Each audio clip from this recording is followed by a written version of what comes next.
Hey guys, నేను Secunderabad general బజార్కి వెళ్ళినా. నాకు ఇట్లా సెకండ్ పియర్సింగ్స్కి గోల్డ్ ఇయర్ రింగ్స్ కావాలి అని చెప్పేసి.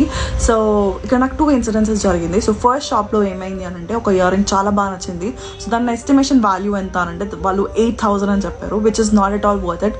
మాకు క్లియర్గా అర్థమైపోయింది that they were like trying to ఇట్లా దోచుదామని ట్రై చేస్తున్నారు అని అర్థమైపోయింది. అందుకే మేము సెకండ్ షాప్కి వెళ్ళిపోయినాం.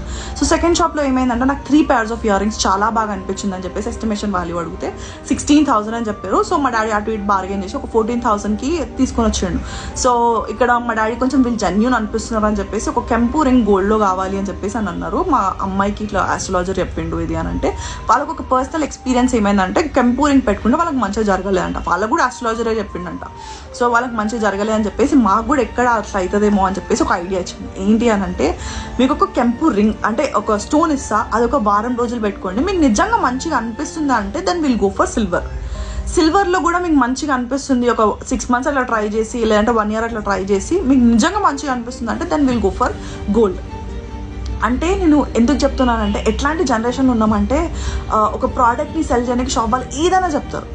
అట్లాంటిది నాకు 35,000 ప్రాఫిట్ పెట్టుకొని మాకు 1,000 రూపీస్ ఐడియా ఇచ్చింది చూడండి. ఇంత జెన్యూన్ పర్సన్ నేను ఎక్కడా చూడలేదు. నాకు నిజంగా చాలా అంటే చాలా బాగా అనిపించింది వాళ్ళు ఇట్లా ఒక ఐడియా ఇచ్చేసరికి.